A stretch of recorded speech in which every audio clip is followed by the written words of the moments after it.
very good evening to you and welcome to the platform.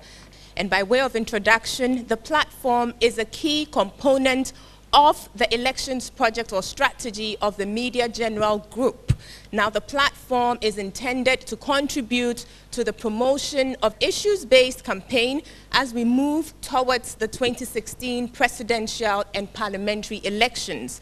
An issues-based campaign that is well-grounded in the pursuit of real, credible, far-reaching, and well-thought-through solutions to the many, many challenges that are confronting our dear nation, Ghana. Indeed, the platform is intended to provide that public space or public square for the interaction between presidential candidates of the 2016 elections and the Ghanaian electorate. On the one hand, presidential candidates are given the opportunity to put across or articulate their planned policies for the development of the nation.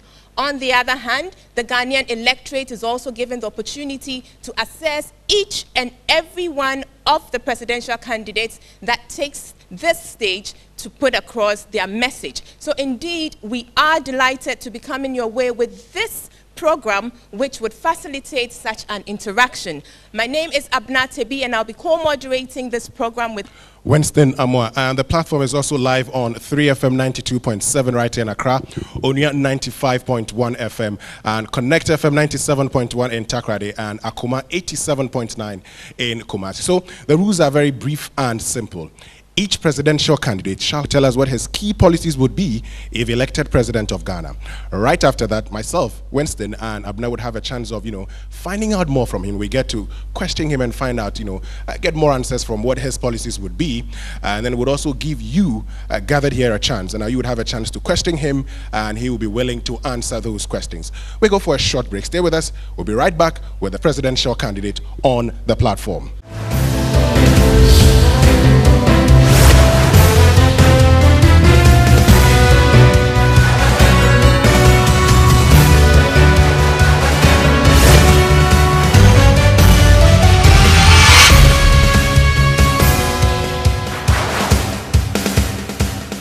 Very well. At this point, we would like to introduce to you or present to you Dr. Hassan Ayariga. He is the presidential candidate for the 2016 presidential elections of the All People's Congress, APC. Shall we have a round of applause for Dr. Hassan Ayariga? Great. Now, you would know that Dr. Hassan Ayariga, prior to becoming the founder or the founding father of the All People's Congress, led the PNC into the 2012 elections. He is here today as the flag bearer of the APC, and we are truly happy to have you here. Sir, you're welcome. Thank you very much.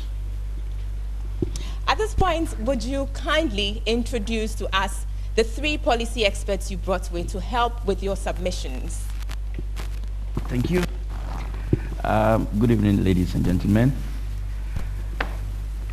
Very close to me is our first National Vice Chair, Mr. Emmanuel Bartels. Next to him is Razak Opoku, our General Secretary. And the last person is Modika, our Youth Organizer. Thank you very much, Dr. Hassan Ayariga. Now, tell us what your key policies would be if elected President of the Republic of Ghana. So, it's over to you now to tell us your key policies if elected President of the Republic of Ghana. Good evening, ladies and gentlemen. Distinguished ladies and gentlemen, honorable members of All People's Congress, APC, media, friends, and all invited guests. I'm grateful to the management of Election Command and TV3 for giving me this platform and the opportunity to present myself and the vision of All People's Congress, APC, to my fellow countrymen and women. APC got its provisional certificate on the 10th of February 2016. April 22nd, we got our final certificate. The APC has over 250 offices across Ghana, 10 regional offices, and a national headquarters in Accra. Our main team is come on board and let's build Ghana together. It's our belief that our country has gotten to the crossroad where Ghanaians have witnessed change of government from NDC to NPP and back to NDC. Yet the country is still struggling with serious economic issues. We need a change where everybody must come on board, a change where everyone is given equal opportunity to serve our nation, and a change where everyone has the chance to build Ghana. No single political party can rescue Ghana from its economic woes. Hence our motto, the all-inclusive governance concept. Ghana is suffering not because political parties are in power, but because the good people of Ghana are quiet. Ladies and gentlemen, at this time of the year, as we are approaching an election period, Ghanaians are more concerned about their future and that of this nation. We as a nation are worried about what is going to happen before, during, and after elections. It's our prayer that the Almighty God will see us throughout this election period peacefully. In our bid to commitment to peace for 2016 elections, we in the APC have engaged in preaching politics of love, tolerance, fairness, transparency, so that our democracy will be deepened. In that, political leaders and parties shall have one interest of educating and promoting peace and living together as one nation with one common goal of building a new motherland. The APC and Dr. Hassan Ayariga believe in the politics of togetherness rather than a divide and rule tactic. We are keen on bringing all political heads, opinion leaders, chiefs, and the society together for a new Ghana where every Ghanaian talent and service is paramount in the transformation of ourselves and the nation. To repeat my clarion call to all, politics is not a tool for violence. Distinguished ladies and gentlemen, Ghanaians have lost hope in our political leaders and system of governance because our politicians promise one thing and do another. Leadership is about taking responsibilities and solving ordinary problems of the people. I, Dr. Hassan Ayariga, will bring to the table leadership of hard work, passionate patriotism, trust, honesty, and commitment. I will lead a system of government that will promote transparency in government businesses, the rule of law and justice, a listening ear, and be tolerant to dissenting views. We will rehabilitate the broken structures of our economy, reorientate the political mindset of people, and amend the suspicions of mistrust that have existed between the political leadership and the good people of our nation. Ladies and gentlemen, good governance means honesty, transparency, and commitment. The problem of underdeveloped in Ghana and Africa can be traced to the problem of lack of transparent and selfless dedicated leadership. In Ghana, planning is as serious a problem as implementation and monitoring are. As the saying goes, he who fails to plan plans to fail. And if you don't know where you are going, you will never know when you will get there. Ghana under the APC administration shall take pragmatic steps and initiatives to champion and sustain good governance as a way of strengthening institutions. The following initiatives shall be implemented. 1. The major challenge threatening Ghana multi-democracy and our governance system is the 1992 Constitution. There is the urgent need to amend the 19th Constitution to ensure A. Separation of political power from economic power. B. Total independence of the judiciary from the presidency, so that the appointment of Chief Justice will be done by the Judiciary Service Council, judges, magistrates, and lawyers, without the involvement or interference by the executive arm of government. C. Reduction of the powers and authority of the president. D. Election of MMDCEs. And E. Separation of the Attorney General Department from the Ministry of Justice. F. Allow chieftaincy institutions and traditional authorities to contribute to reshape the policy and program of nation building. Number 2. Ensure total freedom of independence of the media. And number 3, fully implement the Asset Declaration Public Office Official Clause to check corruption in the public office. Number 4, implement the Whistleblowers Act to encourage the public to report corrupt practices and misappropriation of public funds. And number 5, strengthening all government institutions to be stronger than strong men. Corruption. Corruption has taken over our nation.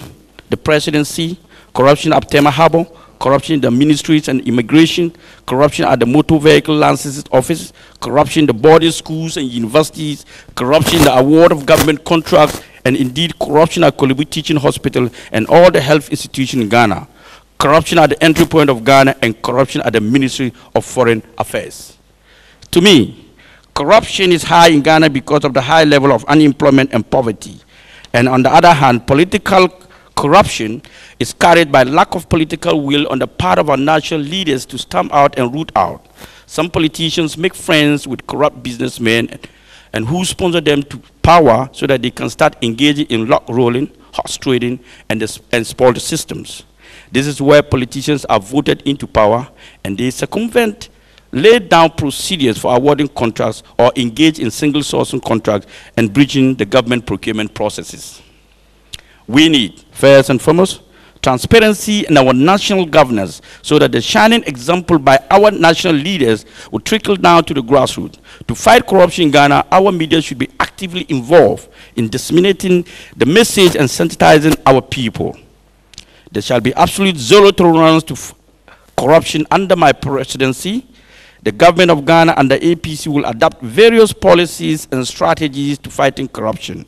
Some of these interventions include: 1, reviewing the Procurement Act to improve accountability, probity, and transparency of the operation and management of the Procurement Act in order to make government expenditure more efficient and effective. 2, comprehensively review the existing tax law of Ghana to eliminate distortion and control waste of government resources. 3, ensuring full and successful implementation of the Financial Administration Act and Internal Audit Act to make the operations and administration of government machinery more transparent and accountable. 4, to beef up anti-corrupt agencies such as IOCO, SHRAG, BNI, CID to function properly without political interference. 5, implement transparent policies that will enforce all sector ministries, government agencies, departments in charge of revenue collection to strictly deposit their collections into the consolidated fund for accelerated growth, job, and wealth creation. Number 6, implement the Whistleblowers Act to encourage the public to report corrupt practices and misappropriation of public funds. Number 7, ensuring proper decentralization to reduce the powers of government agencies and ministries to work within their budget, as well as ensure proper check and balances, especially at the local level. Number 8, ultramodern courts shall be constructed in all the districts of Ghana and also upgrade the existing ones across Ghana. Number 9, ensuring all-inclusive governance at the backbone under the APC government and totally refrain from political appointment based on chronics, tribal, ethnocentric, and regional nepotism. The syndrome of winner takes it all in our body politics will be eradicated under my presidency. Competent Ghanaians shall be appointed to manage the affairs of Ghana. Education. APC recognized that Ghana has progressively advanced towards meeting the education target set out in the United Millennium Development Goals, launched in Dakar 2000. The key to human development and economic growth and transformation is access to quality education. Education plays an integral role in the socio-economic growth of a country. APC administration will review the curriculum of education from the basic to tertiary level, and that will include school syllabi. We shall adapt the following to boost teaching and learning. 1, focus on the teaching and learning of science, technology, engineering, and mathematics, into brackets STEM, at all levels of the educational sector. Number 2, establish additional colleges of education across the country in order to train more teachers to address the deficit of teachers. Number 3, expansion of the infrastructural development in all the tertiary institutions and the second cycle schools. Number 4, ensure total eradication of schools under 3. 5, establish more ultra-modern science research centers in the state-owned junior high schools and the senior high schools. Number 6, the tertiary institution will be motivated to train unethically and well-qualified graduates to meet the demand of the industry and the job market. This will help put an end to graduate unemployment in our country. 7, we will put measures to improve teachers' willingness to impart knowledge to students and as well allocate funding and create a mechanism to give salary top-ups and accommodation facilities to teachers who work in deprived areas. Number 8, free national health insurance to primary, junior, and senior high schools in all the government schools. Number 9, the establishment of a science and technological fund to finance scientific research and development. And number 10, We will build and create world-class universities and comprehensive technical and vocational institutions of education for dropouts from second cycle institutions, and also put up policies to make students become more creative and innovative in their field of studies. We shall adapt and develop and implement a transparent monitoring system for supplying and distributing textbooks, exercise books, and school uniform. We shall abolish all approved admission fees charged by secondary schools and provide subsidy on feeding fees in secondary schools. Our administration shall ensure that tertiary institutions accessing public funding offer priority programs for national development, and we shall regulate and approve fees charged by private educational institutions. In collaboration with disability control, review information and communication technology policy to mainstream disability issues and implement them accordingly. Graduate unemployment.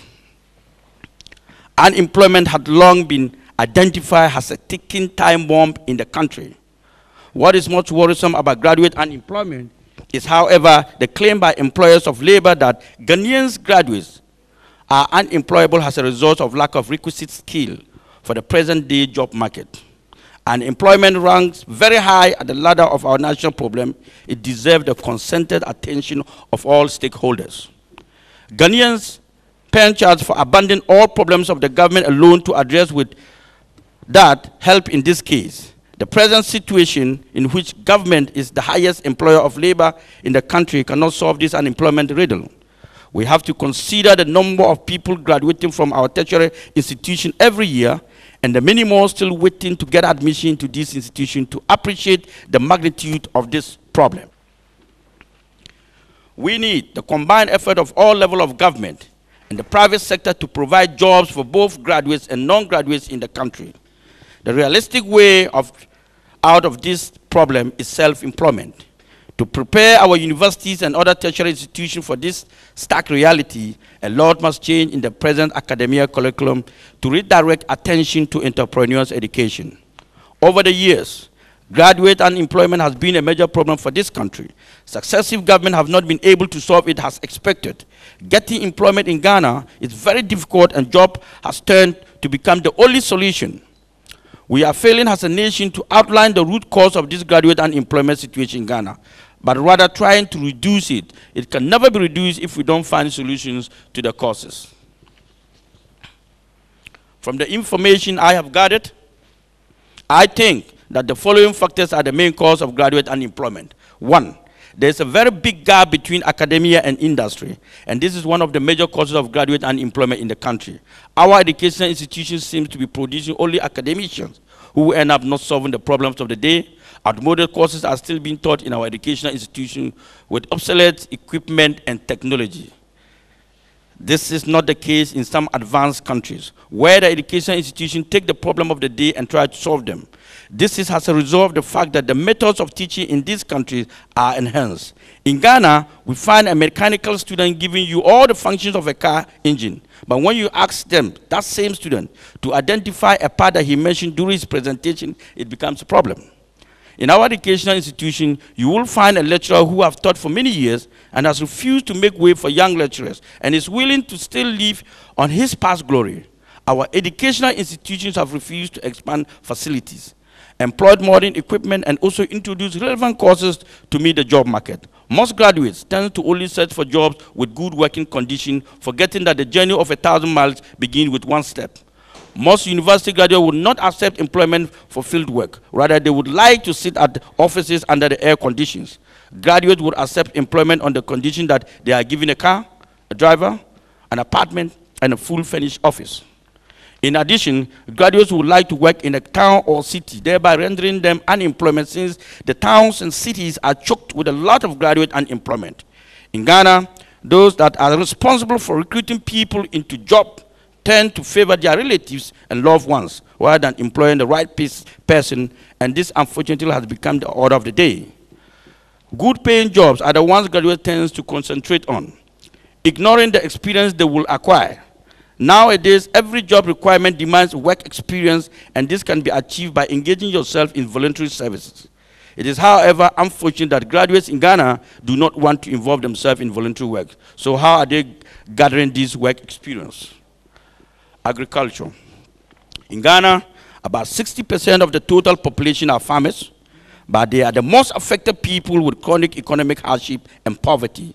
It is only modernization and mechanization of agri that can propel Ghana from a middle income to a higher income status. Agriculture still remains the mainstay of the nation's economy. The agriculture sector, given the right attention, has the fastest and highest potential for creating jobs, increase in income, eradication of poverty, boost in foreign exchange earning through export, and above all, food security for our nation. The vision of my government in the agriculture sector will principally focus on 1, production, storage, manufacturing, commercialization, welfare of farmers, food security, and industrialization through the following programs and initiatives. A, allocate 45% of the national budget to agriculture to ensure at least 40% growth is achieved in the agricultural sector to feed our industries and the manufacturing sector. B, establish more agricultural research institutes and universities with branches all in the 10 regions of Ghana. C, construction of irrigation dam projects in Afam Praise and other farming communities, especially in the northern part of Ghana, to allow all year-round farming. D, through partnership with non-governmental organizations, we will ensure free supply of fertilizers, seedlings, chemicals, and other farming equipment and inputs to farmers who cultivate export agricultural products. E, provide educational scholarship scheme to students whose parents cultivate or produce agricultural products for export. F, provide pension scheme to farmers. G, construction of storage facilities in all farming communities and provide interest-free loan or credit facilities to farmers. H, expand infrastructural projects in the fishing colleges in the central region and also establish similar ones in the Volta region, Western region, and Greater Accra region. And I, large-scale production of agricultural products, traditional and non-traditional, such as cocoa, cereal crops, pineapple, shea butter, rubber, ginger, rice, etc.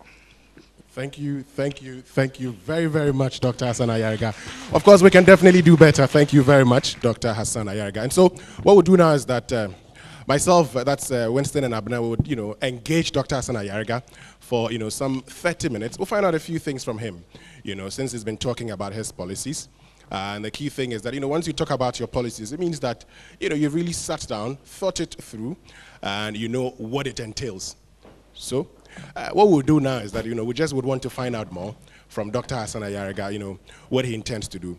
And I start off with a bit about, a reduction in the powers of the president. Now, which powers of the president are you going to reduce? We have a serious problem in our country. And we made mention of, 1, looking at the Constitution again and make sure we do the amendment. We have what we call winner-takes-it-all political kind of syndrome in this country. And this gives the president so much power to appoint and to fire and to appoint all other head of institutions in this country. And this breeds a lot of corruption, that the president is not being checked after all, because all the people that are in the various institutions are being put in by the president. So a lot of corruption goes through all the sector. After all, government in power has all the power and authority to do whatever he wants. So what we are talking about is amending the Constitution to make sure that separation of economic power from political power, and will reduce the powers of the president not to have too much power to appoint all head of institutions in this country. Okay, so let me get the clarification now. So when you're reducing the president's power to appoint all heads of institution, do I get the impression that he will still have some powers to appoint certain heads of institutions, or he wouldn't be able to appoint heads of institutions? Certain heads of institutions. Certain heads of institutions. Do you know what those heads of institutions are? Yes, very important ones. Yes, like such the as? Ministries, the ministers, he will appoint ministers in his cabinet because after all, he is in power and he is to make sure that all ministers are under him. But institutions like, judiciary, it's not the duty of the president to appoint, because the judiciary is supposed to have its own organs and work totally independent of the presidency, so that we can check all government, all arms of government. That is judiciary, executive and the presidency, each one should have free power to be able to exercise their duties without interference of anyone. Well, that's interesting because talking about the president not being able to appoint, people in the judiciary, I mean, the court is just rude. The Supreme Court itself is just rude that the president could do so. So if you're saying he shouldn't have that power, you're going against what the court itself says he can do. That's why we're saying we want to amend the Constitution. We are asking for amendment because what we realize in this country, over the years, there's a lot of corruption going on in the system. But And in that particular instance, you'll be setting aside the ruling of the court. That's number one. Number You'll be two, defeating the bit about independence of the institutions that you're talking about. If you want to set aside the ruling of the court, for instance, because they say there's nothing wrong with that. I think there's something wrong with that. And number two, what you don't realize is that we have so much strong men in the system rather than strong institutions. And because the president has so much power, his ministers, his appointees have so much power instead of institutions. And they work against the institutional regulations that we have put in place.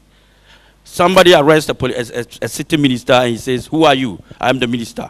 "Do you know who I am?" And then the institutions don't work anymore. And that's we want to curtail and make sure that we move on without If I may come in here, interference. still on the issue about reducing the powers of the president, some have suggested that perhaps we could reduce the power of the executive by looking at how our local governance is structured so that we could actually move towards the election of MMDCEs. What do you say to that? Yes. And how would you ensure that that happens? In my presentation, I made it clear that we will make sure that we elect MMDCEs from the local level so that the people will actually vote for people they think that can do their job rather than allowing government interference. And this is part of the reason why we are talking about making sure that we reduce the powers of the government so that every sector of the economy is not appointed by government. And then we abolish the winner takes all kind of political syndrome and bring in the all-inclusive kind of governance where economic power is different from political power so that people will have the opportunity to serve this country without the interference of politicians. Because what happens in this country is that most people go into politics because of the power, and not because they are competent enough to do the job. So if we're able to separate these powers and government do not have so much power, we will have economists and stakeholders having enough power to do the job without the interference of political parties. And this will enable the long-term development plan to be able to progressively move forward without the interference of any political party. And that will be the roadmap of our nation without interference of whoever is in power or who is not in power. What happens is that institutions are there for us to all abide by and follow. Now, what you realize is that when one party is in government and has put, let's say, structures or government contracts, when that party comes out of power, the other political parties that come will refuse to continue all these projects, thereby making sure that our money is wasted, our resources wasted because he does not want the glory to go to any other political party. But the glory is not for political parties. The glory is for Ghanaians. And we must know that our resources being wasted by politicians in the bid to win elections. Not in the bid to move our country forward, but in the bid to win elections. So resources are being, misused. So politicians, Ghanaians, that's what I said, that Ghana is not suffering because political parties are in power, but Ghana is suffering because the good people of this country is quiet. And they have left this country in the hands of politicians. And politicians are messing up this country. So we want all these good people to come on board so that we can build a better Ghana without the politicians' interference and this nation move on whether we are in a political year or not. In your submission, you made mention of the fact that agric remains Ghana's mainstay of Ghana's economy. Yet we know that agric, the contribution of the agricultural sector to the GDP of the country has been declining. What would you do to ensure that this situation is reversed? First and foremost, we will allocate 40% of our budget into agriculture by making sure that we do mechanization and all year-round farming. In the sense that what happens in this country is that most of the farmers we have are all peasant farmers, backyard farmers. They only produce for local consumption or produce for themselves. So we are unable to produce enough to feed our country or even export. So we will make sure that we channel a lot of resources into that sector, make sure that that sector get the boost that it needs. Train more young men and women from all institutions. Dr. Ayariga, sorry to cut you here, but I want us to situate it within the context. If you're given the opportunity, you would have 4 years guaranteed. Yes. To bring your policies to bear. Now we have a situation where our economy is in a bad state. We have a debt stock which is rising and rising.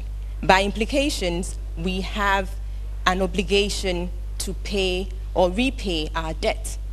And a number of programs, quick reference here is the IMF program that we are currently pursuing, which requires that certain subsidies, if you like, are taken out, which has led the government to reduce the agricultural sector budget by 40 million Ghana cedis.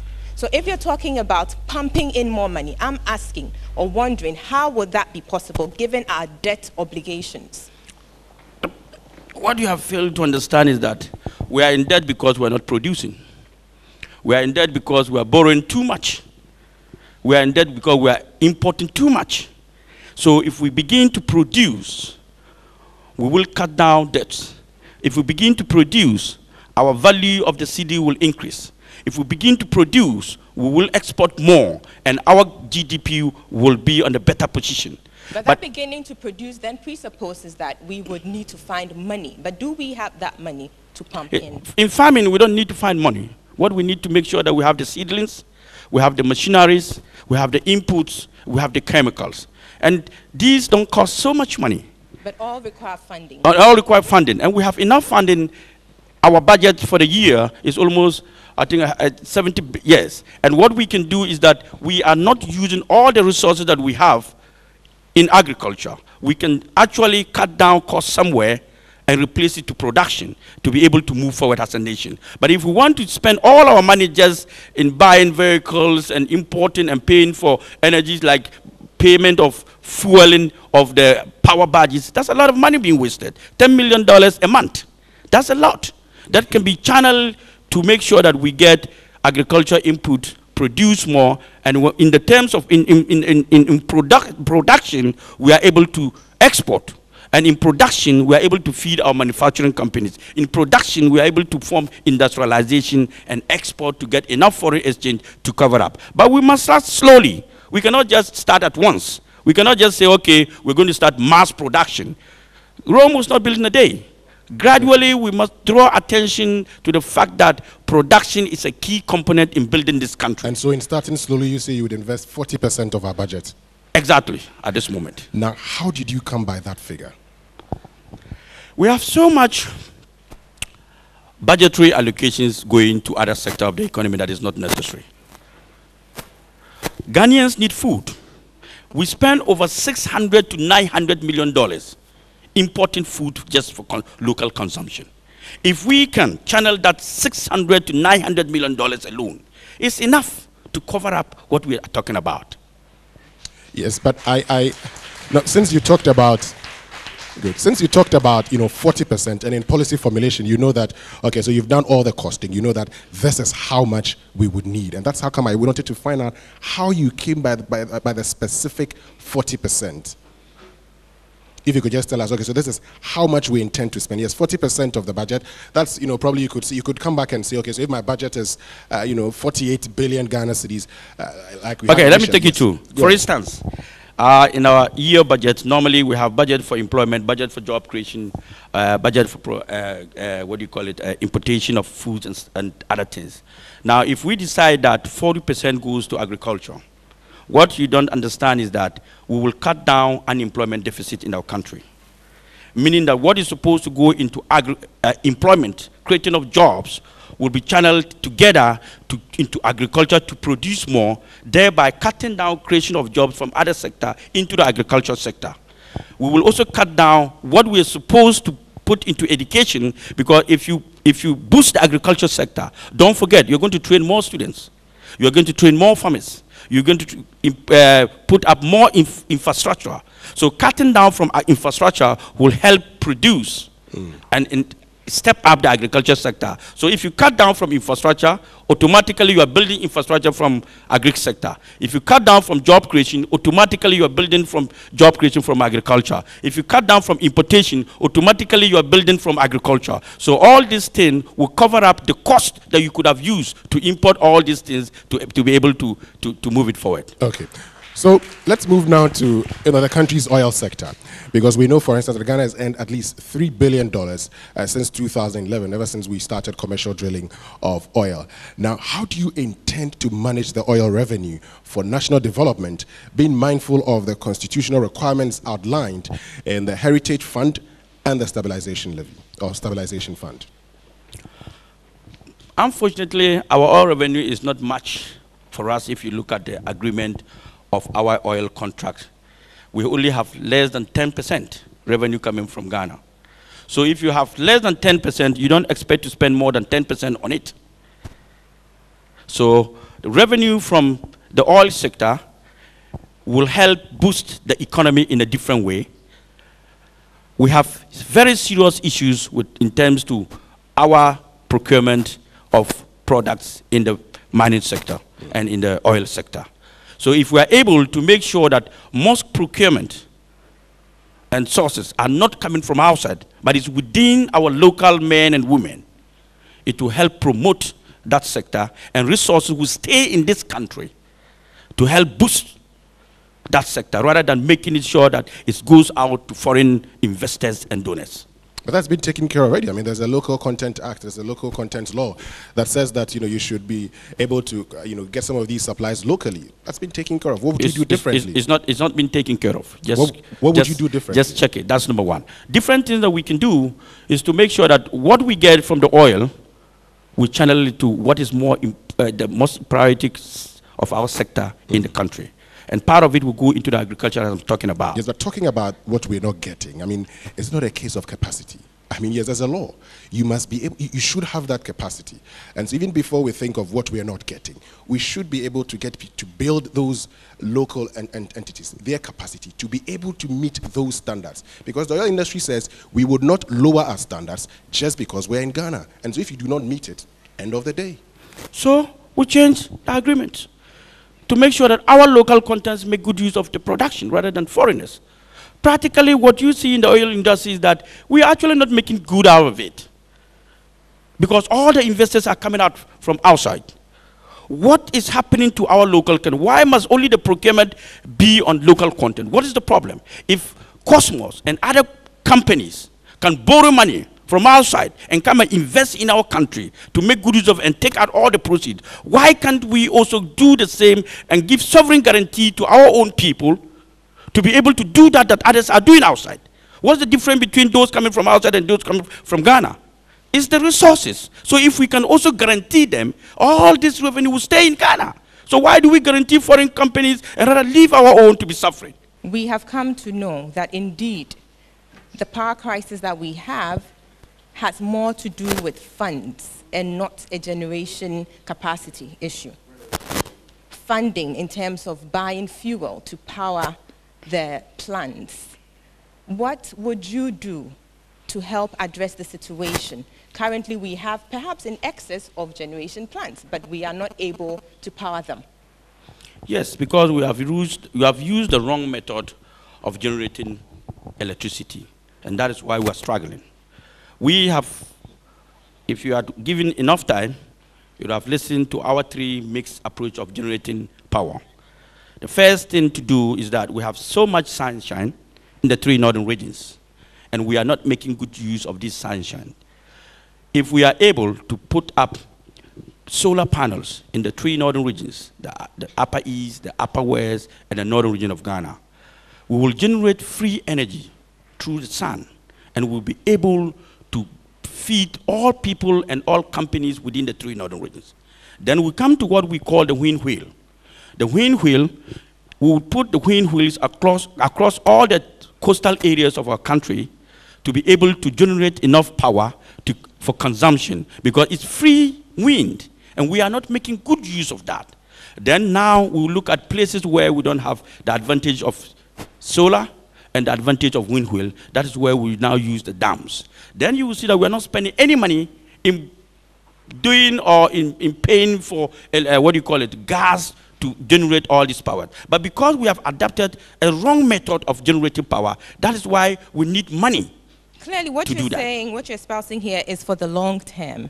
But again, I go back to the fact that when you are elected, or if you're elected, you have 4 years guaranteed. So you're looking at short to medium term proposals or solutions. How would you deal with the current situation which we find ourselves in, which boils down to a funding situation? All the entities in the value chain are indebted to each other, one way or the other. How do we deal with that situation? I'm sure this question boils back to leadership problem. Because if you ask me this question that all the institutions are having problems with funding, that means that all the institutions are not working properly to attain economic transformation. Granted, that is a fact. How do we? Yes, they are not working properly to attain economic transformation from wherever they operate. So what we need to do is to go back to the drawing board to make sure, one, we find out what is going wrong with our power generation. Is it that resources not coming from consumers, or there's a problem of corruption around collection of the fees? Because if I supply power to you, I supply with cost production including profit. So if I am not getting money to resupply or to regenerate energy, that means you are either not paying me the money or I'm misusing the funds. So what is it specifically are you going to do differently? And that is what we'll check from there. What is happening to our resources? Is it that monies are not being paid? Or is it that collections is difficult? Or is it that resources are being taken away in a form of corruption? We know that government owes, some of the. No, but you cannot owe when you don't. If I don't no, sell. But of course, we know, for instance, that government owes ECG. ECG has been going on a disconnection exercise. That's obvious. That government owes ECG. ECG owes Gridco. Gridco owes VRA. VRA owes Ghana Gas, and by extension, VRA also owes Nigeria Gas. So now that we know the problem, let's get to the solution. Specifically, what are you going to do differently to ensure to make collection very accurate from all the sectors of the economy? Whoever uses must pay. Very well. Now, speaking about collection and efficiency of the entities, we turn our attention to the ECG, which for the longest time has been accused of inefficiencies when it comes to collection of bills, which is one of the reasons why perhaps we are moving towards this Millennium Challenge account arrangement of private sector participation. Do you think that private sector participation in the ECG, in terms of perhaps a proposed concessionary arrangement, would really solve the problem? Since you have noticed or observed that it's an issue of collection. I think the problem is not only about private partnership alone. Because if you still partner with the people, and proper efficiency and effectiveness is not being carried out, you still have the same results. So for government to say that we are going to privatize it, they will go ahead and do the same and privatize it. But at the end of the day, their own people will go behind and buy these companies and make sure that they run it effectively. So what we need is efficiency in our institutions. People must be monitored, implementation must be taking place, collection must be monitored, and all other structures must work. Because if I give you a job and you're not doing the right thing, I will put auditors to audit you, and if they find out that you're either not doing the right thing or your collection, we fire you. That's why we change government. That is why if the NDC government is not doing well, we have come in. You change, and we give it to us, and we will do the right thing. So what do you say you're doing? Do you say that it shouldn't be privatized, or what? No. I don't believe in privatization of all the businesses. Because this is government owned, and if government cannot run the ECG asset now, how can they run the presidency? ECG. That means that they're equally not capable of running the presidency. ECG because if you cannot run ECG, if you cannot run ECG, that is one sector of our economy, and you have problems dealing with the ECG. Clearly, it shows that you have leadership crisis and problems. But Dr. Ayariga, I need to point out something here, the clarification. The ECG is a state-owned enterprise all the same, but it has an independent management. Yes, that's what I'm saying. And so it's not an issue of government failing to manage the ECG. You see, that was why I was saying that we need to separate economic power from political power. The appointment of these ECG boards are done by the presidency. Do you now understand the reason of separation of those powers? So that people can do jobs not based on partisanship of my government is in power, but based on your competent level and your efficiency. That is more important. So that means that ECG has a problem of efficiency. So what we need to do is to make check and balances and make sure that we put competent people to run it. But in the short to medium term, how do we deal with the crisis? Dealing with the crisis is finding the root cause. And if the root cause with ECG is production or the collection or monitoring or efficiency, we look at it. That is why we have come out with a program called Come on Board and Let's Build Ghana Together, an all-inclusive governance concept where everybody is given equal opportunity to serve our land. That is an open system of government. We'll get competent people and not just cronies from political parties to run our institutions. Competent, dedicated, committed people will run. And if you cannot run it, we'll change you and make sure that we give you all the necessary support to run the institutions. Okay, now let me just take you to education, because you talked about how you intend to ensure that we have, access to quality education in Ghana. You talked about more than 10 ways of doing so. But I want to draw your mind to something. How about ensuring quality teaching methods as a way of giving us quality education? We said that. We said that what we're going to do is to train better teachers and train professional teachers to take over the educational sector. What you don't realize is that in Ghana, the reason why our educational sector is bogus, 3 reasons. 1, we don't have qualified teachers to teach. Because in our country today, there are 3 professions. When people go around looking for jobs and they're not able to get those jobs, that job becomes their last resort. 1 is teaching. People go around looking for jobs, and if they're not able to get jobs, they go into teaching. So you ask yourself, if you are not a proper trained teacher, how do you intend to impact knowledge to somebody who's supposed to be tomorrow's future leader? That means that we have a very serious problem with our educational standard in terms of learning and teaching. Because the very people who are supposed to teach you are not competent enough. So we will have a system of situation whereby graduates come out and they become less important to our society and become avoidable graduates wherever they go, they are not creative, they are not innovative. So what we will do is to make sure that first and foremost, we'll look at the curriculum of education. We've been practicing the Nkrumah's ideology of education. 50 years ago, the education system was designed for us to know how to read and write and pass exams. Now, over 50 years ago, we are now in the 21st century. And what is happening in our system is that we're still using those learning procedures. Teaching, learning, and coming up. So our graduates become unemployed graduates because they are not creative enough or innovative enough to impact knowledge or to do anything. Now, what we need to do is to adapt new system of learning and teaching. What are those systems? And those will be fit into the 21st century by taking into consideration STEM.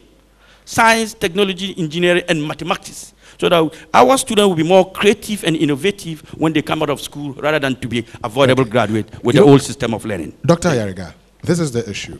Talking about focusing on science, technology, maths. Good. But the other thing is this. There are many experts who have talked about the fact that you talked about us having a recall society. It's not necessarily a problem of us not having qualified teachers, because if you go to the training colleges, there are lots of people coming out of the training colleges. You'd have some teachers who are qualified and are supposed to be teaching. The issue is the teaching and learning methods here. And so for me, there are many who have said that, show me what you can do.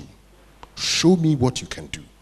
And not necessarily what I have given you. How do you intend to ensure that going forward, we're able to stick to this and ensure that it is not just saying we're focusing on, science, technology, and maths, but we're able to develop the critical thinking of that young pupil or young student? The most important thing is to look at the curriculum of education, which is very, very vital in the educational sector. What is it that they are learning from schools? What are the topics or the courses they're doing? Does that course fit into the 21st century or not? Do we need to continue doing the same learning process or not? Then we now get teachers to be trained in that sector. If we're going to do engineering, we get teachers to be trained in the engineering sector. If we're going to do mathematics, we get teachers to be trained in the mathematics. Special training. And get all the requisite ingredients that they need. That means the equipment, the science laboratory, the research institutions, and many other things that they need to make learning and teaching more comprehensive, so that the child or the student equally is given the best talent to fit into the 21st century of our nation. Very well. Before we wrap up on this, please tell us this. We are currently pursuing a fiscal consolidation agenda so that we are able to deal with the budget deficit we have on our hands. Tell us, in your 4 years, if you are elected as president, how would you ensure that we bridge this fiscal deficit we've been grappling with for some time now? Which, by the way, has implications for other sectors of our economy. Yes. When we talk about fiscal issues, we have two sides of it. One, management of our taxes, and number two, the outflow and inflow of cash in our system. So, first of all, I know that we have problem with taxes, collection of taxes across the country. Many companies do come into the system, and we have given them tax holidays. And because we have given a lot of tax holidays to new companies that come to the system, and don't forget, these companies are the bigger companies. They come in the system and we give them 6 to 1 year, 2 years, and even 5 years tax holidays. They start production without paying tax for 5 years. If a company does not pay tax for 5 years, that means that your country is going to face a lot of difficulties. Because don't forget, whatever they sell, they get taxes from it. But whatever they produce, they don't pay tax for that. Dr. Ayariga, please. So granted that these entities already have an existing arrangement with government which grants them those tax holidays. You're coming in, that remains subsistent. Are you saying that you're going to renegotiate those terms with them? Or what are you going to do? In the absence of a possibility of renegotiation, how are you going to deal with the tax situation? Because Ghanaians are crying that the taxation is just too high. Yeah, I was coming to it. You should have just waited. You know, I'm trying to build for any other person listening to us to understand where I'm coming from. So what we do is not increasing taxes anymore. Because when you increase so much taxes to the companies and the collection is very poor, definitely you'll be scaring all investors away because your collection system is very bad and your implementation system is very bad. So what we do is that we will check the collection aspect of our taxes. How is it being collected? Because I know definitely that a lot of companies have been evading tax because of these tax holidays. They change one company to another in order to evade tax. So at the end of the day, they're producing and making money, but government is going down. So we will make sure that we put efficient authorities and institutions to make sure the collection of tax is fairly done at all levels of our institution, whether it's a government institution, whether it's a private institution or PPP or whatever institution. Once you are supposed to pay tax, you will pay it accordingly. Widening it is what is very important, and proper collection is what is very important. But increasing tax is not the resource solution to our problem as of now. But finally, before we go for a break so that we could get our guest in, you say you know companies that evade taxes that keep changing after every 5 years? Yeah, a lot of companies have been doing that. You know it better than me. Oh, you're telling me you know? Yes, I know, and you know. You've never reported any of them that you're doing the wrong thing? That is why we want to change the system. But you can change it by reporting them. You see, when you pretend that you don't know something, then we're not going to change our economy. Because you are supposed to be part of helping me to build our country. So if you don't help me, how do I help you? You help me by providing the information, then I help you by That's telling what I'm people talking about. This is We what must the situation all is. understand that we have to report all kind of corruption in this country. Have you reported any of them? Of course, so many. You have? So many of them. Nothing has been done about it? I've been checking. So, you know. You want to tell me some of the people you reported? Yes. Because, you see, our system is weak. And because it's very weak, we, the indigents, help companies in this country to evade tax. So what are some of the companies Some you reported? of the companies, the tax men themselves, are able to educate foreign companies how to evade tax. This is the fact. Yes. Believe it or not, ask the questions you want to ask, but this is the fact. Let me continue. Yes, continue. Let me continue. And tell us the ones you So reported. we need to be very patriotic citizens. We need to be serious citizens and love our country than we love our neighbors. Okay. We need to make sure that all taxes that people are supposed to collect are properly collected. When I was in Boku, I know somebody who had already printed his own tax books, going around taking income tax from people, and was not reporting to government. You've still not told me of those companies. I just told you one. Which was that company in Boku? It's called Akuku Ghana Limited. Well, thank you very much, Dr. Hassan Ayariga. Now, what we'll do now, ladies and gentlemen, is that we'll go for a very short break. When we return from the break, we'll give all of you gathered here a chance. If you have any question, there are 2 microphones there. You just stand behind the microphone, and then you get to ask your question. But Dr. Hassan Ayariga, you can actually involve your policy experts. If there's any question you want them to answer, you could just get them to answer those questions. We go for a short break. Stay with us. We'll be right back.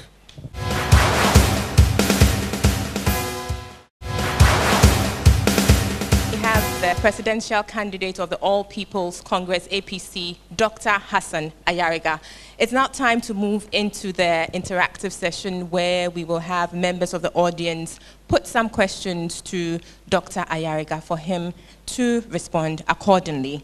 But of course, the platform is live on 3FM 92.7 right here in Accra. It's also live on Onuya 95.1 FM, Connect 97.1 FM in Takoradi, and then Akuma 87.9 in Kumasi. They're all part of the MG family. And so, over to you, Abna. We're ready with the questions, I guess. Great. We have the people queued behind the mics, so we will take them.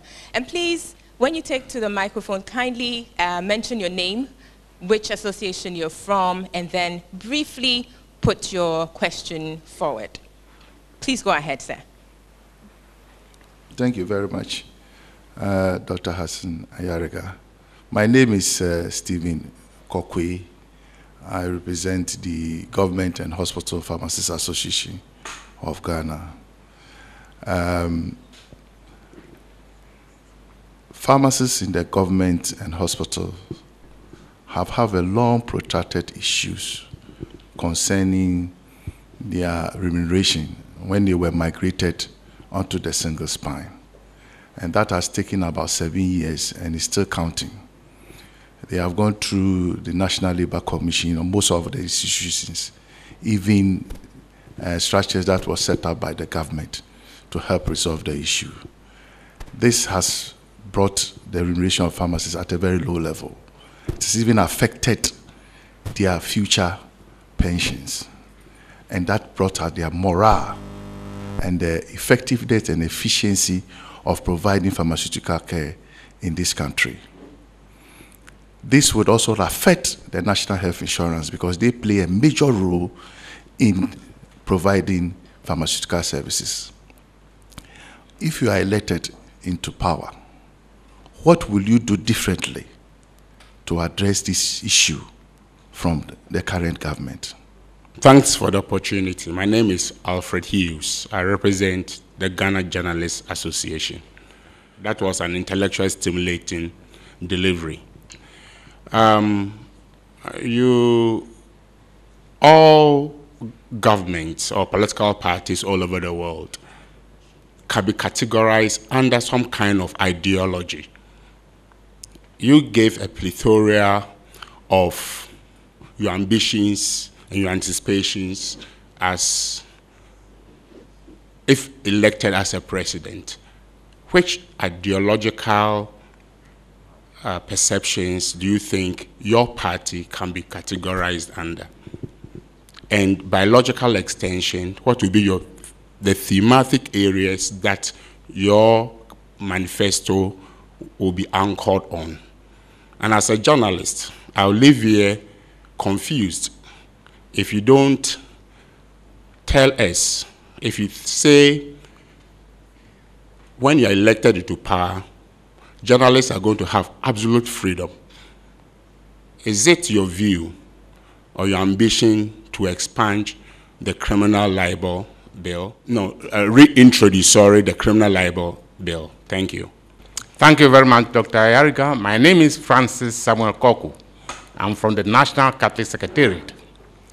The youth are the hope of this country. And we know that at the moment, most of them are unemployed. And they engage in very serious crimes. Now, for some time now, there has been a discussion on the legalization of the possession and use of narcotics. And we know that most of the youth who are unemployed use narcotics a lot. What would be your position on this issue? of legalization of the use and possession of narcotics. Then, so a very short one, also concerning mostly the youth. There is also a move or a discussion on the legalization of gay rights. What is your, or what would be your government's view on these gay rights? Thank you very much. Great. I think we can now take Dr. Ayariga's response, and then we'll come back to the next set of 3 questions. Doc. Thank you. Thank you very much. Mr. Steve, thank you for your question. Really and really, we have issues with most of the sectors in terms of remuneration to workers, officers, and our institutions and their teams. I know that you are not the only one complaining in terms of your own, but your own is a critical one that we have to look at it because, as you said, you are being discouraged, of course, with the salaries. The most important thing is to identify your category of work. We're going to look at the categories of all pharmaceutical men and women, those who deal in it, what your level of qualifications. And we're going to pay workers based on their level of qualifications, not based on their names and positions. We know that in this country, Ghana has not done so much in terms of production of pharmaceutical items. I know of one NS chemist, which the NDC government have at least helped in building it up to a different standard. We will need to train more people in that aspect, but we will look at your salaries in a different way. That way will determine whether one salary has to be increased at a particular level or must be maintained. Not because you want salary increase and I want power, I should just say I'll increase your salaries. No, we will not do that. We have to do a case study into it to identify the challenges that we have in terms of your remuneration and how we can deal with it. Because if you want to change people, you must involve them in the process of change for change to be effected. So we will sit with a team of all these men and women in that category and judge to find a solution to that particular aspect of your salaries, so that we don't pay you more or pay you less. And that will solve that problems that you are talking about. I want to go to the second guy who spoke about ideological of the APC. The APC, All People's Congress, believe in liberal socialism.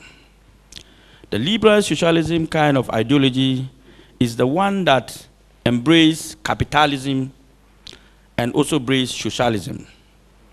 Because we are practicing an all-inclusive governance concept, we believe that if you want to change anybody, you have to give him the opportunity to be part of you and involve him in the process of change for change to be effected.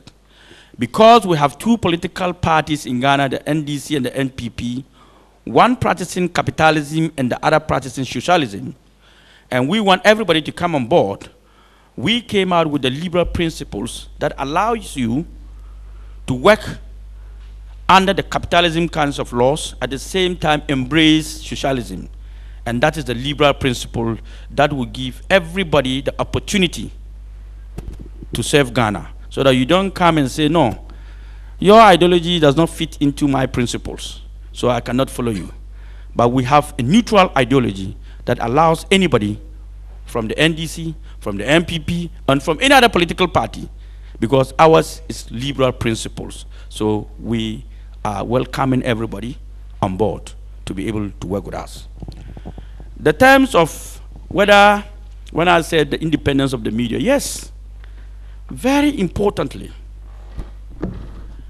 we need not to interfere in some of the institutions that we have in this country as politicians. Mostly, some of these media houses are being owned, rather unfortunately, are being owned by politicians. and it's not giving us the decent kind of political dispensation and debate that we want. It's not giving the media the opportunity and the chance to serve this country devoid of partisanship. So you don't get the right information that you're supposed to get.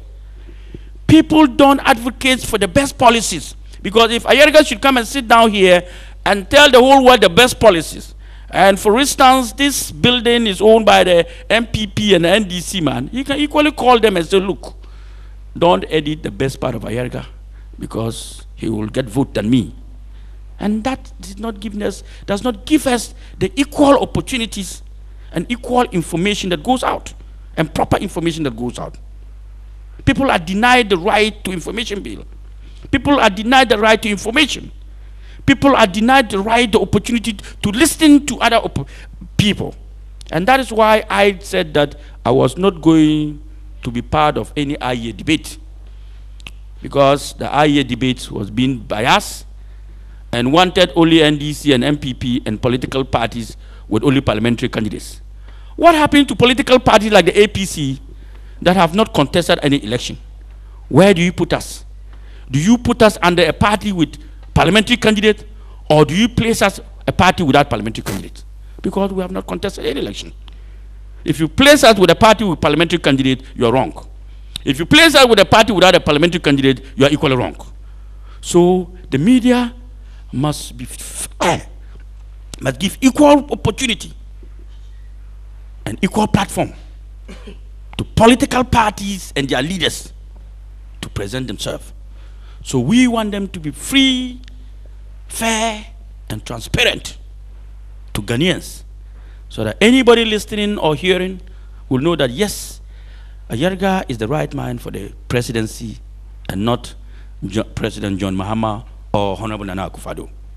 Francis spoke about youth employment. Mr. Francis, 60% of our youth in this country are unemployed.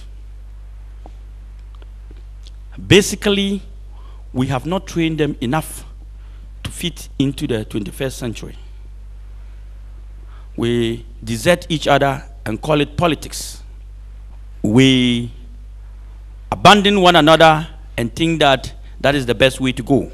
The APC government believes that what we have to do is to first of all put proper institutions that will work to absorb all the youth unemployed, graduate and youth unemployment in our system. First of all, we started by saying that we will engage into farming to make sure that we boost the farming industry sector to go into production, manufacturing, and industrialization, and give skill training to most of these youth so that they can fit into the industries that we are going to build or we are going to create in the future. Because I know in Germany we have what we call Umschulung. Umschulung is like vocational and technical training that people can equally go for 2-3 years. You don't have to go and study from class 1, primary, senior high school, tertiary, before you come to university, before you can get a job. Some people can equally go the short way through training, skill training. We have a lot of mechanics out there. All they need is proper training and documentation. That they will document, because in Ghana all you need is a certificate. If you are not even trained and you have a certificate, you are regarded as a trained personnel. That is not what we want. We want to give you the requisite knowledge and talent so that you can create your own jobs and stop running for jobs from other places that we don't have. Create it. We will make you more creative and innovative in the field of production, in the field of manufacturing, in the field of industrialization, and in field of empowerment. You spoke about gay rights and the use of narcotics. You know very well that marijuana, when you smoke it, it changes your level. It takes you to a different level. A level that you don't think. You act before you think. we have more issues to deal with. We should be thinking of how to get our youth work. Because they don't work and there are no jobs, they find themselves in the gutters, under trees, corners, idle, and the next thing is to smoke. But if we put proper institution in place, I am not sure you have time to smoke marijuana. So for us, I will go against legalization of marijuana because I don't even want you to grow it so that our men and women will be scattered in the bush and we can't find them. So I will not legalize marijuana. Gay rights. My brother, Ghana and Ghanaians, we have traditions. We come from different traditions and different societies. We have Muslims among us, we have Christians among us. Our belief does not permit us to go contrary to the teaching of our tradition and our religion. I'm afraid, as a Muslim or a Christian brother, I am not sure that we want to legalize gay rights in this country. We have so many women in the system. And even if we have to go 2, 3 women, we still have more women. Why do we have to legalize things that we have abundance of it? In abundance, we have women. I, again, Dr. Hassan Ayariga, by no means will ever, let me repeat, ever legalize gay rights and lesbianism. No way.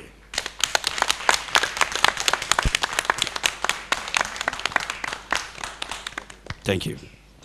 All right, so thank you very much, Dr. Hassan Ayariga. Now, I'm sure you've answered the first set of questions. We'll get to the next set of questions, starting off with you. You tell us your name, and then you go ahead to ask your question.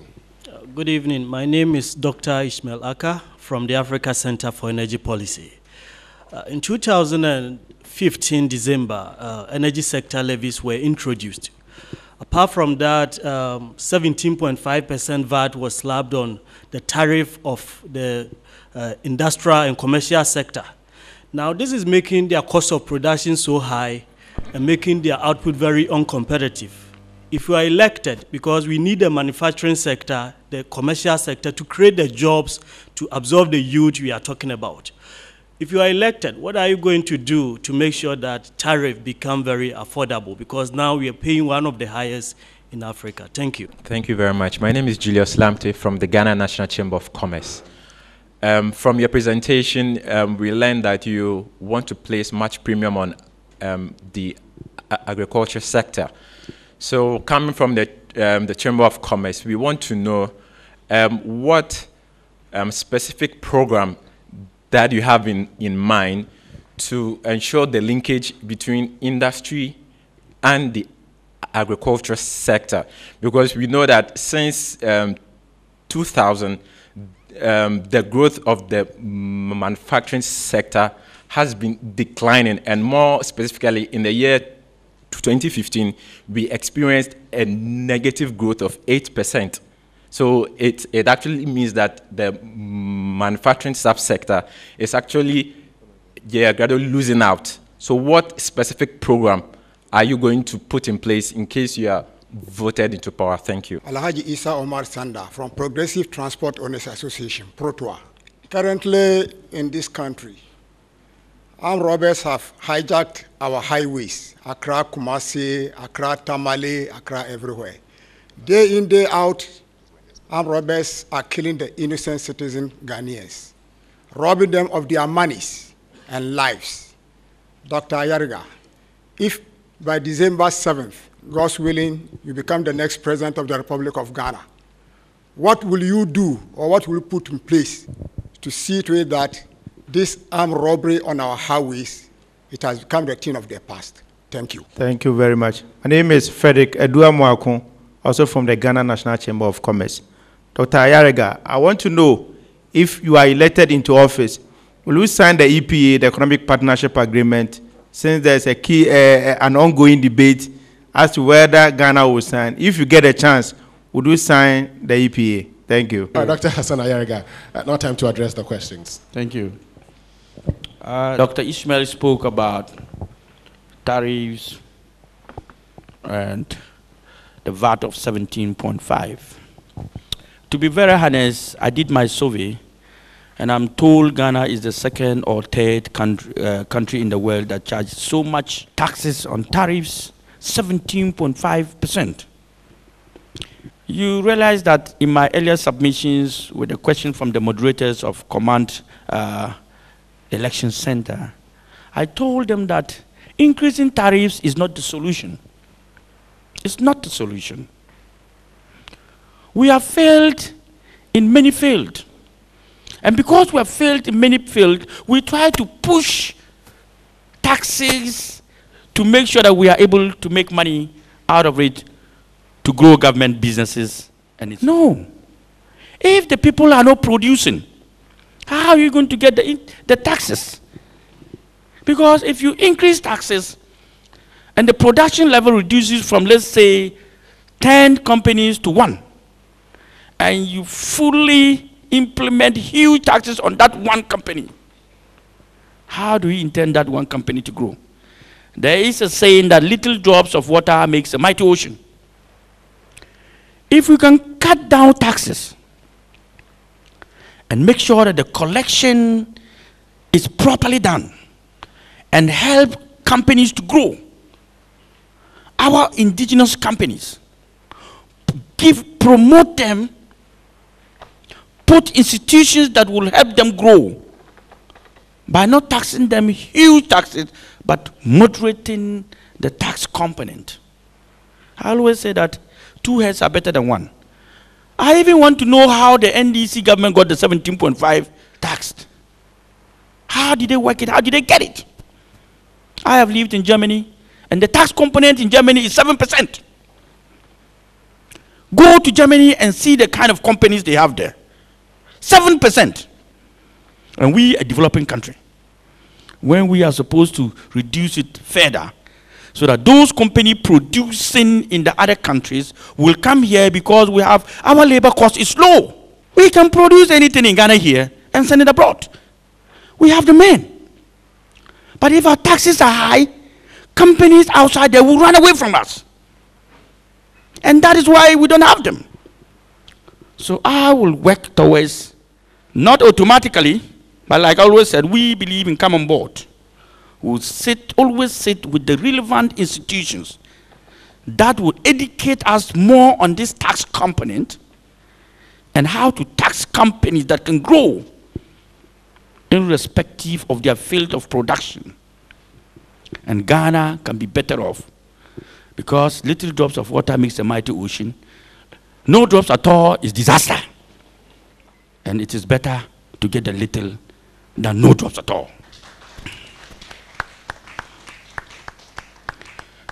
Julius spoke about the linkage of industry to agriculture and schools. You know, before you can produce anything in the world, before that linkage, you have to look for what we say the importance, the choices. Very important, your choice. What do you want to produce that you have to link to industry? What is Ghana's need in terms of production? What are our core needs in this country? Not because Germany is producing cars, then we say we want to produce cars. No! We are faced with serious issues with food security, water, healthcare, services, education, agric. So before we can link industry to agriculture, we first must identify our problems. And our problems would help us do that kind of linkage in from industry to agric. So our production of goods and services in this country will determine the kind of industry that we will put in place. So if, for instance, Ghana decides to produce rice in the 3 northern regions, of course, we have to manufacture, put up an industry that can be able to what? To mill the rice, at least, the first industry. So students from agriculture will not only study at field site, but they will be connected to come to the industry to find the connection between what they are doing with industry. So that by the time they know what industry required, then they will grow what the industry needs to feed the industries. So that linkage is now going to be there. What we grow will determine what kind of industry we are going to put in place. So what we grow is more important than the industry. So we will grow what we eat and eat what we grow and link up to the industry to be able to continue with production, manufacturing, and industrialization. Alhaji Isa spoke about armed robbery. Alhaji, yes, we have issues with armed robbers. When armed robbers cannot find food to eat, they run everywhere to look for food. The first thing is to find out there are cause problem. You don't tackle from the top. If you want to tackle from the top, you kill everybody. Because we have more armed robbers in the system than those out there. We have more armed robbers in government institutions than the smaller ones that you see robbing and taking the minor things.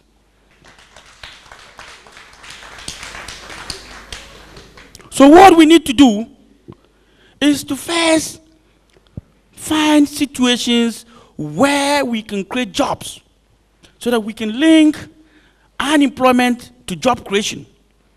We can get so much for jobs creation, do so much for job creation, our men and women will not rob.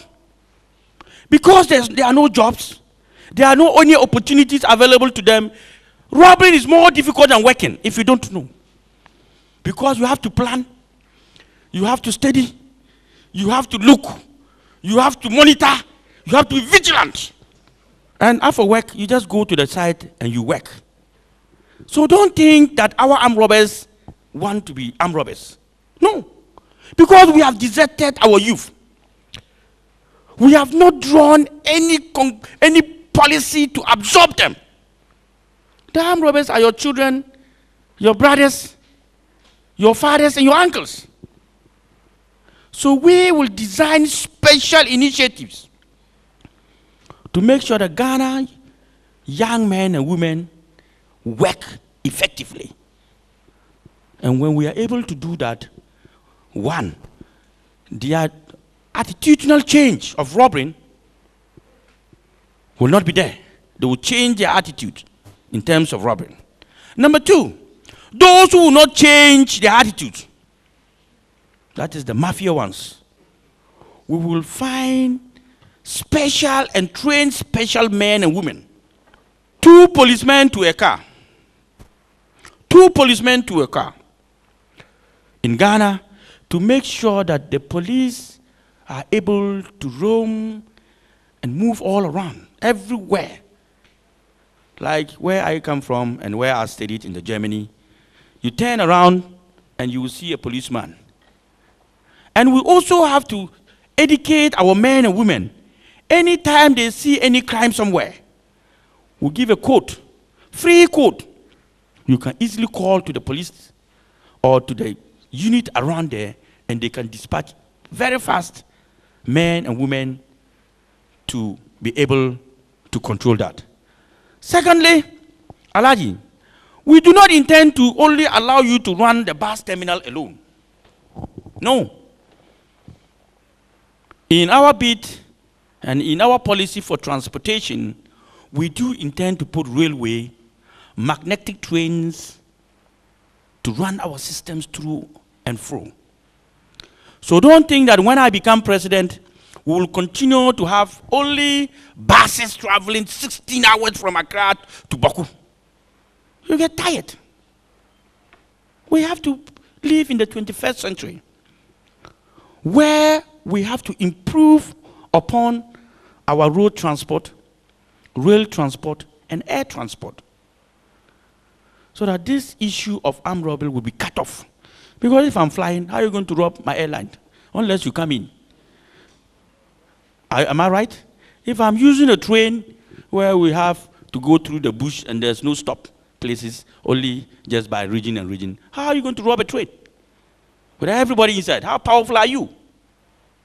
So we have to look at interventions that we can put in place to curtail that. But in the meantime, Alaji, we will definitely give you police escort to escort the buses as they move to and fro, and put police stops in most of the roads to be able to make sure that you have free access to wherever your buses are going, so that we can upgrade the rest of it. Thank you. Dr. Ayariga, last one, the EPA question. Coming to that. Yes. My brother is signing of the EPA. My brother, I don't want to go straight to the answer by saying no, but it's a big no. Big no. I will not sign it. Not at all. Africans need to begin to understand that they should produce and have their own market. We have become the basket of production for the Europeans. They always come to us, take what they want, and we come to them and they give us what they want. Listen to that. They take what they want from us, and when we go to them, they give us what they want to give, not what we want. Why can't we have our own market? Producing within the African continent, making sure that we become food security in terms of production from one country to another. Let's identify countries that can produce A, B, C, and D.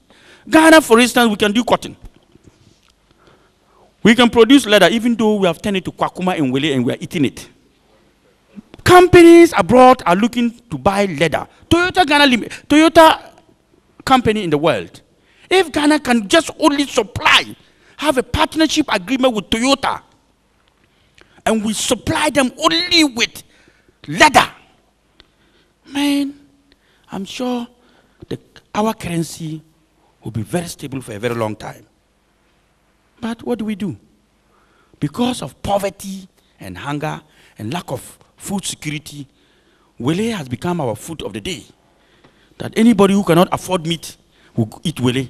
But what are we doing in terms of growing chickens? The sea is a mineral and natural resource there. Why can't we at least help the fishing industry to be able to get enough fish for us to eat, which is more healthier than the wele? So you see, the Bible tells us that lack of vision, my people perish. And I can tell you, we have leadership crisis in this country. Whether you like it or not, we have it.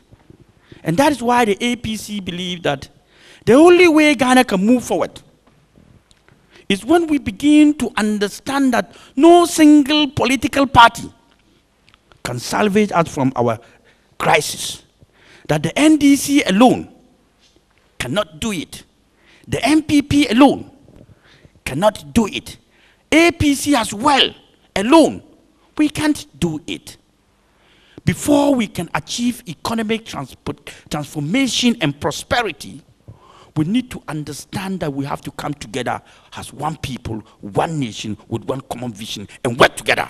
Thank you very much. Please, let's do it for Dr. Hassan Ayariga, the presidential candidate for the All People's Congress, first to take to the stage here on the platform, which is a key component of the 2016 elections strategy or project of the Media General Group. So this is where we come to a close on the question and answer session, but there's something more to go on, which is going to be introduced by Winston. Which would be your final message to the Ghanaian electorate, which I term your sellout message? Dr. Hassan Ayariga, in 2 minutes. And I see him standing, the vintage Dr. Ayariga. In 2 minutes, tell me and tell all of us why Ghanaians should vote for you as president come December 7th. We have gotten to the crossroad where you and I have given power to NDC, back to MPP, and back to NDC. We all know that Ghana is not well. Of course, if I say Ghana is in crisis, people will say no. But we are in crisis. Leadership crisis. The APC believes that before we can change our economic goals, until we begin to practice an all-inclusive governance concept, where every Ghanaian will be given equal opportunity and equal chance to serve our land. And we have come with the liberal principles that we believe in capitalism, at the same time we believe in socialism. And we think that after giving these two political parties power, and they have not been able to transform our country, we need a change. We need a change that will give every Ghanaian the opportunity to serve a country. A change that will give you the platform to build your nation. A change that will give everyone here and out there the chance to say, yes, I am with you. We believe that APC is the right party. Today, we are at a crossroad. If you give power to the NDC, there will be problem because they will not agree. The MPP will not agree. If you give it to the MPP, the NDU will say, ooh-ah. Why don't you give it to the APC? And we have a very peaceful Ghana and a prosperous Ghana and an economic transformation. Vote APC and Dr. Hassan Ayariga, and Ghana will be a better place for us. Don't believe in violence. Believe that we all have a stake in building our country, and that peace is paramount to us, and nobody can rule a burning nation, and politics is not a tool of violence. So believe that as we go into these elections, advocate for peace and very peaceful presidential candidates and parties, and you will find that APC is at the top, and no any other political party as peaceful as the presidential candidate of the APC. I thank you for listening. Good day. Thank you so much, Dr. Hassan Ayariga, presidential candidate for the All People's Congress, APC. Please, let's do it again for him. Another round of applause. And of course, his three policy experts. Well, but he was definitely on top of all issues. He didn't involve the policy experts, but all the same, thank you very much for joining us, the three policy experts of the All People's Congress. Thank you so much for being a part of us this evening. Of course, we're live on 3FM 92.7 right here in Accra, Unia 95.1 FM also in Accra, and Connect FM 97.1 in Takrady, and then Akuma 87.9 in Kumasi. My name is Winston Amwa, and I've been doing this with Abna Tebi. And do have yourselves a very good evening. We'll be back.